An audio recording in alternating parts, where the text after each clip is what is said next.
Welcome back. Back here sitting with Malc. You know what I mean? Sitting with the tan chairs. Hey, we back. So this gonna be my first official video after the introduction to sitting here with Malc. So I'm gonna set the tone with this one. This video should be titled How I Found Out God Was Real. Alright? So now, with that being said, that's the title. I'm not gonna give up the perception like this is gonna be like a channel that you just gonna come here for religious guidance and things like that. Because I'm not an expert, I'm not a pastor. I don't know that yet. If I am, then we gonna find out because sometimes you walk into a purpose. Like I said, like I woke up at 3:33 and not woke up at 3:33, but I decided to do this. I think I woke up a little earlier, than 3:30. But when I decided to get up and do this, it was 3:33. So like I'm saying, like I said, I'm not an expert. I don't got all the answers. I don't got it all figured out. I don't got the answers like to your life. I just got how I dealt with situations and things like that. So yeah, we gonna bring it like that because I do believe that God is the driving force with anything, and righteousness in a world full of darkness can light up a lot of things. So bear with me. So this is how I found out God was real. That's the title. How I found out God was real. So growing up, streets of Philly. Um, Mostly I grew up with my mom and my little brother. So we and I'm not and my dad was around like he like as we got closer and everything he was around like my dad was around like so but I grew up my younger days was with my mom, and she was always in the church. She's the one that introduced me to God. She's the one that taught me how to pray. Uh she had me in the church environment. So that's the beginning. So we would go to church every Sunday. We would go Bible studies. We would participate in church events, things like that. So I was brought up in the church. You can say that. Now growing up in the church as a kid, we kids playing around and stuff like that. We watching people catch the Holy Ghost. They telling us that God is real, but we can't see him. You hear words like faith. You see uh they telling us stuff like he's all powerful, all knowing, he can see everything, and he has a personal relationship with everybody in the world. Now, as a kid, that's hard to believe. We looking at, like I said, we looking at people catching the Holy Ghost. We laughing, we be joking about this type of stuff, and we don't, but we kids, we don't know. But it's hard to believe stuff like that. But what I can see is the drug dealers in the neighborhood. What I can see going to school, people gravitate to the bad people more. Like um it seems like the bad people I mean, not the I always say people are bad, like people finding their way, like I like what I mean. So like I don't want, like, let me nix that, because if that's the case, I'm gonna say I'm a bad person. Like, no, like, I mean, we all make mistakes, so that's just what it is. But people gravitate to that more, like you can look at like what's going on in the world today, like that's just what it is. Like people gravitate to that more. Like you gonna make content about it, you gonna do all type, like it's just that. Now I was pretty much looking at that like, yeah, well, this is what it is. I want to go down that path too. So I want to. So I'm starting to get in trouble in school. I'm doing things like that. I'm starting to run around with kids. We doing like some bad things. Like I got some stories I'm gonna get into, like, as the channel goes on, about things like that and how like I survived. And at the end of the day, it couldn't have been nobody but the Most High that brought me through all that. You know, and I'm still not whole. And he's still like, and I'm still like, I still make mistakes. I'm still flawed, and he's still running around with me. So at this moment, I'm like 9 or 10. Now I'm going through all that. Like I said, I'm seeing all this in school. I'm seeing all this in the neighborhood. I'm witnessing all this, and everybody else is telling me to do good. And at the same time, you gotta look at it like this: we ain't, like, at the time, like, you ain't really got no real good examples. Like we all in the hood, so like we living in poverty. We know everybody moms. Everybody, like a lot of people wasn't doing that well. So it's like you looking at things like that. If like, and yeah, you thinking things like that. God love us. Um, why is we like why are we doing bad? You know what I mean? Like you asking yourself things like that. So now you getting across for like, is God real, or is what's to this? Like I see everybody winning. Like I see everybody winning that's not doing that. Like they over there doing what people was considering is wrong. Let's use that term. They considering is wrong. Now my mom sees this, so she sees me going down a dark path. Like she sees that I'm about to start making some decisions that's going to affect my life and my character, and just it's just gonna put me in like some bad positions if I keep going down this path. So one day she pulls me to the side. It's like she sits down in the chair like I'm sitting in now. She comes and puts me in front of her, like it's like she got me in front of her like this, and she's just like, Malc, um, like what? How do you feel about everything? Like, do you think like did anything matters? Kind of like was I think that was like Menace to Society. Is like, do you think your life matter? Do you care if you live or die? But she ain't asked me those questions. But she just was like, do you feel like life matters?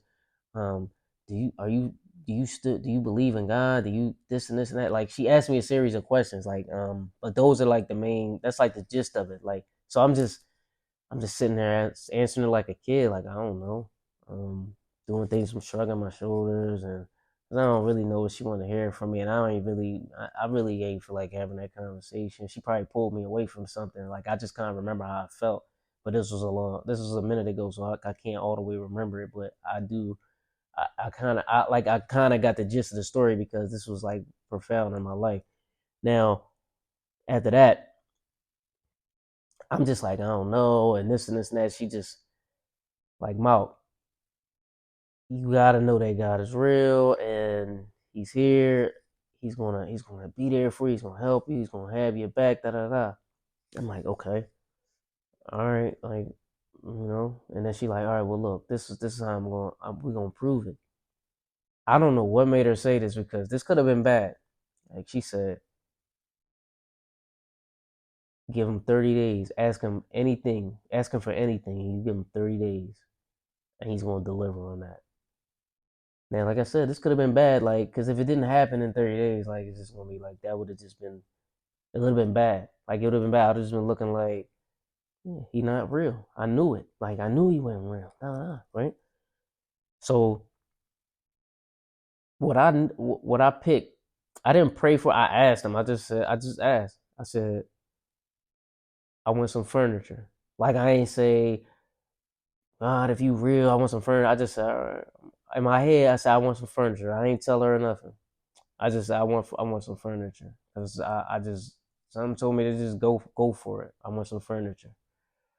Now I wanted some furniture because we ain't had no furniture. We ain't had no furniture for a while. Like I said, we was living in poverty. Like we ain't had no furniture for a while.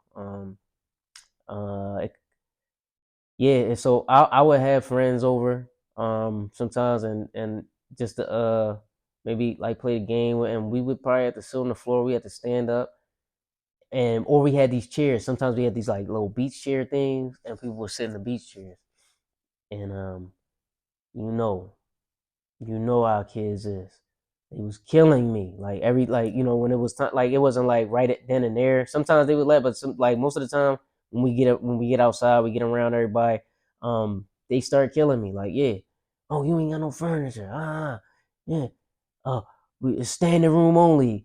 Oh, well, I'm gonna give you. Oh, you did a good job today. I'm gonna give you a standing ovation.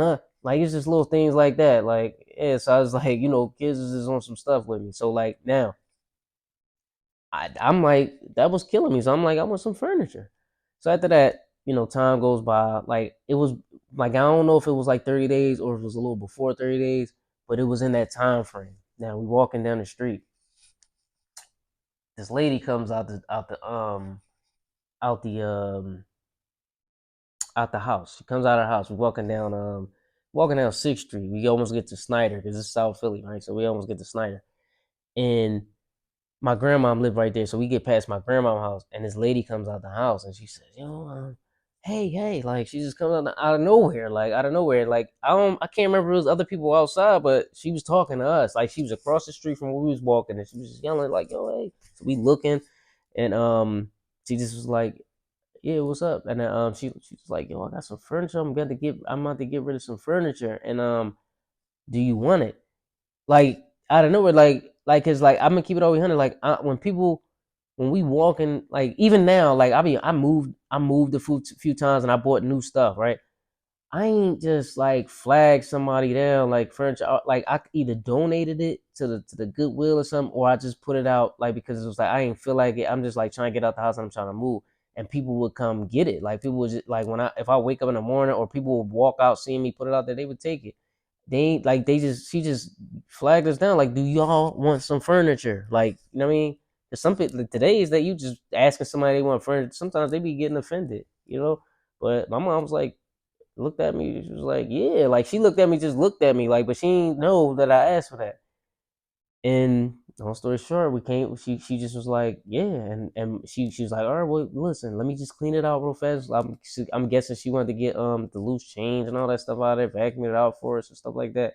And you know, these days you might not even take it like that. There's a lot of stuff going on. Like we just took this, we needed furniture. We ain't had no furniture. It was some nice furniture. We went there and seen it. Like and then it was like older style furniture. Like it was a love seat and a couch. And basically it had like it was like tan. And it was like a suede-ish like thing. Like so it was nice furniture though. At the end of the day. And we took it back, and everybody seen us pulling up with the furniture, and they just was like, "Yeah, can we see the furniture?" This and that. People was like, they was happy. Like at the end of the day, they was happy for us. Like people like they knew we ain't had no furniture. And from that moment on, I knew God was real. I knew He was there. I knew He had my back.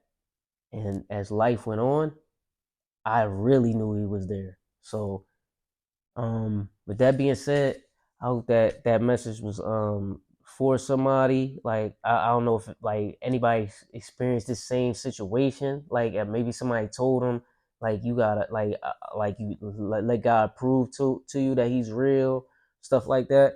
And if you did, get in the comments. Let me know how you felt about that, because that was a very profound moment in my life that kind of structured the rest of my life, because I got into all types of other stuff, but I knew God was real and he was around, and I knew that I just knew like it had a big impact on my life, because I could have been like way worse if I didn't have that experience, because it wasn't like yeah like why it ain't no God, you feel me, like so yeah, like I said, get them in the comments. Let me know how you feel about that.